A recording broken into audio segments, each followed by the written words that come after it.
The opening credits announce that today is the final day of combat between humans and kaiju monsters. Then, a young woman identified only as Margaret is seen holding it. And it turns out that Margaret and the male kaiju dragon Bellic are in love. After many years, the scene then changes, where Margaret relocates to the city with her son. Duncan, Margaret's son, was a distinctive individual. Because of his hybridity and orange complexion, Cole's appealed to him.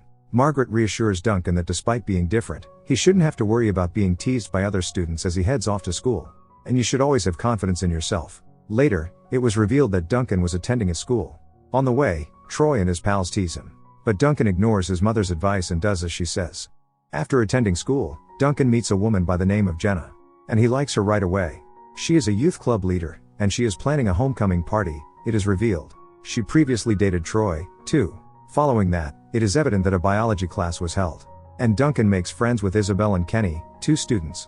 The frogs are given to each student for dissection. Here, Duncan notes that Jenna's frog is too unusual. He recognizes it for what it is, a kaiju, and, in order to save him, he removes it from the classroom. All had been seen by Isabel. When she finally catches up to Duncan, she tells him as he emerges from the outside, "I know you have kept kaiju in your possession after hiding it." She then says to Duncan, "I love kaiju. And I know that they harm the people in one case when they know as they themselves are in danger." The following morning, Troy and his friends are seen arriving at school. And he takes the entire sum of money that Jenna had saved up for the homecoming party from her locker. The following day, the dodgeball court is displayed, and the game's coach is introduced. He was a Secret Service agent who had been dispatched to this location for the purpose of keeping an eye on Duncan. Upon entering the dodgeball court, Troy and his friends tease Tenny excessively. Duncan sees him and comes to aid him. He shows a little of his strength. This causes something to go wrong in this place. The issue is dealt with by the game coach, who travels here and sends each player separately. Troy continued to be extremely aggressive in this. In order to exact revenge on Duncan, he goes to him. Duncan informs him that "I have told my mother that I will never engage in a dispute." He leaves this place after that. But as he pursues him, Troy arrives at the dodgeball area. Troy surrounds him as he approaches a location, indignantly shouting at him later, "Duncan." Then he opens his mouth and spews fire. When Troy sees it, he is terrified. As soon as the coach arrives, Duncan is tackled. Then the coach removes Duncan from here and orders Troy to leave. He had taken him in a school bus, it is revealed here. They are transported directly to the agency by a spaceship that was inside. The powers of dragons are reportedly growing daily, according to a doctor. Coach responds to Margaret by saying, "It is being done so Duncan may not receive any harm." After this, the school site is once more seen where Troy had gone to the principal. Margaret arrives here and tells the agency members, "You had made a deal that no experiment will be conducted on Duncan." Principal is told by coach that you saw something that was incorrect. It was not exactly as he claims. Principal concurs with the coach and then delegates cleaning to Troy and Duncan. On the other hand, it is seen that when Duncan learns that Jenna's money has been lost and she is worried, he thinks that "I will help her." Isabel tells Duncan, "There is party tonight if you want to inspire Jenna, you may come there." Jenna was appearing incredibly dejected when Duncan arrived at the party. She tells Duncan, "Everyone is thinking that I'm a fraud because I stole money, and I wasted money on another pursuit." Jenna is not persuaded by Troy when he arrives at the party and orders her to leave with Duncan because he is so ominous. At the same time, Troy's father enters the area and takes Troy with him. Due to a conflict at school, Troy's father had given him the go-ahead to stay inside. Duncan tells Jenna that Troy's father made the right choice and that his own father ought to follow suit. After saying this, Jenna immediately leaves. She became enraged as a result of Duncan believing that he may have said as such. However, Isabel informs him upon his arrival that Jenna's father is no longer in this world, causing him to become sentimental whenever Jenna's father is mentioned. Little kaiju monsters appeared suddenly as they were conversing. The Kaiju King eventually makes his way there as well.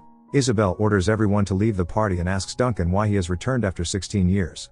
Duncan responds that Bellic is his father and he has possibly come here for me. Before ordering everyone to leave, and before anyone else, he approaches him. Bellic uses his fire to attack Duncan as well. He picks him up and flies off at that point. Bellic then drives him to a location that resembled a cave. Later, when Duncan finds a ruby there, he informs him, "In fact, it's my home, and I wish to crown you after me." After a second, he decides to keep it in his possession. They then proceed deeper into the cave, where they discover 2 more kaiju monsters. They are both unhappy when Bellic informs them that Duncan will take over as their new king. Bellic was still in charge here. As a result, he inspires fear in everyone. Following this, it is seen how Bellic picks up his son and throws him into the fire. Then Duncan's true appearance is revealed, which resembled a kaiju monster. Everyone who witnesses it is in awe. At this point, Duncan becomes unconscious. He was in the middle of a desert when he came to his senses. He struggles to get there, then he goes to Kenny's house, where he is aware that Isabel informed Kenny of all the facts. Duncan requests that Kenny keep her personal information private. He then goes back home, looking incredibly dejected. His mother then informs him that your father is a good-hearted man. The following day, when Duncan went to school, everyone looked up to him as a hero. His mother warns him to be careful with every step. As a result of him forcing everyone to flee to protect them from Bellick, Troy becomes angrier as a result of this. When Isabel visits Duncan once more, he reminds her once more that she must keep his and Kenny's secrets private. Duncan glances at Jenna, who is still looking so defeated, and says, "Don't tell anyone right now." She then reminds Ruby that she stole all the money because everyone was still thinking negatively of her. A ruby is seen being found in Jenna's locker. She is delighted to see the ruby and reads the note that was left there, which read, "Use it for your party." She then switches right away to Duncan. Further, it is seen that Coach comes to Duncan, and he takes him with him. She says to him, "Would that I had met that man who helped me with this ruby. And he has rescued me." He was being taken to the desert because he wished to somehow gain knowledge of the Kaiju monster's home. But Duncan forbids him. Someone suddenly attacks their jet. The same Bellick's friends who rebelled against him are known to have been those. And they desire that Duncan not be given the throne. In order to fight with them both, Duncan also changes into his Kaiju monster appearance. Coach also tells his entire team to come here. They both found it difficult to hold their ground in front of Duncan, who was stronger. Bellick also shows up and tells Duncan to kill both of them later. Bellick had hoped that Duncan would grow stronger. Members of the coach's team arrive in the interim and start attacking them. Bellick attacks them in an effort to save others. Duncan recognizes that it is utterly incorrect after seeing it. Because the war was just getting started, Duncan makes every effort to halt both sides. The members of the coach's team were not stopping here. Here, Bellick can be seen to come to a complete stop. After that, the coaching staff leads him into a cave, and they confine him. Meanwhile, Margaret also shows up there. Now that night had fallen and it was time to party, she couldn't understand why Bellick had given up. Jenna is taken there by Duncan there. It is made known that his mother and friends are also attending the party. "Will you dance with me?" Kenny asks Isabel at the party after noticing that she is keeping an eye on Duncan the entire time. On the opposing side, Bellick's two companions who rebelled are depicted. By some means, they had gotten away. They were now moving toward the city.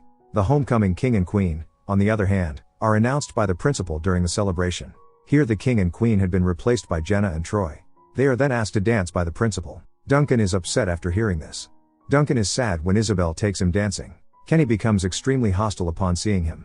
After that, he tells Duncan that he must dance with Isabel or else. Where Kenny was going to hear this, Duncan however tells him, "We are just friends." He makes everyone aware of the truth about Duncan. When Jenna discovers that Bellick is actually her father, she is disappointed. She then departs from the gathering. Following that, Duncan also tells his mother that his father was correct in saying that people cannot be trusted before leaving the party. As he moved farther away, Duncan was calming him down. The party was attacked by Bellick's companions, as seen from the other side. Because Kenny was in danger, Duncan arrives here all of a sudden. Kaiju had the appearance of Duncan. His reality had been known to all. He saves them from the party attack and takes them to the desert. King had received a call. On the other side, it is seen that Jenna and Margaret head over to save Bellick. When Margaret's neck is turned, Jenna notices the same ruby. She is aware that Duncan was the only person who could have been her helper. They both realize the coach is getting ready for his entire team when they both go to save Bellick. Following this, Margaret asks Bellick, "Had you sent those men to kill Duncan?" Bellick replies, "I cannot take such action. I have also surrendered myself so I may stay with my son." Margaret then tells Bellick, "Your son needs your help. You should go to him." Following this, Bellick frees himself with a jerk. Coach turns on the security for that area when he notices it. Bellick was going to be stopped where this security was. He is set free and leaves. On the other hand, Duncan was evidently scaling a cliff, where that bus had gotten off at. He attributes all of the blame to Duncan. That the two additional Kaiju monsters were sent by you to attack the populace. That coach was chosen by a Kaiju monster before Duncan was harmed. However, Duncan leaps high and saves him. From here, they would both fall. As soon as Duncan's wings are unlocked, he leaves Coach in a secure location and goes to battle the monsters. However, Bellick arrives just as the Kaiju monsters were about to kill Duncan. These many monsters start a massive war. In the meantime, Margaret and Jenna arrive there in their aircraft. They agree that they will both jump from this jet and crash it into some Kaiju monsters. They follow suit. Duncan notices that Jenna's life is in danger. Following that, he makes an attempt to save him, but Bellick had already saved Jenna. Another attack on Duncan is made by these two monsters. Duncan realizes that his family's lives are in jeopardy and grows stronger as a result. However, something else was going through Duncan's mind as his father repeated the advice to kill both of them lest they bring the world to an end. He flies quickly to a nearby mountain that was covered in snow. And his fire starts to melt him. He commands Bellick to save his mother while he himself goes to defend Jenna. That melted snow that had covered both monsters had caused a storm to start. Also, they were completely frozen. After a while, the storm subsides, and it is then seen that everyone has been saved. Then it is seen that Coach comes with his man and they move away, picking these frozen monsters. Bellick says to his son here, "I will surrender myself so that I may stay with you. So that they can keep them in a large freezer and prevent the major chaos." When Duncan is questioned by the coach about how he survived the snowstorm, he replies, "I have these powers," while breathing fire. Another person, Jenna, visits Duncan and begs for his pardon. After that, his mother tells him, "Let's go back to home," but Duncan says, "I have a different way to come to home," and then he flies there.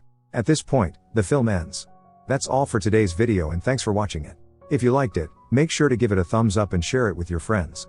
Also, let me know in the comments below which movie you want me to cover in the next video. Until next time, take care and stay tuned.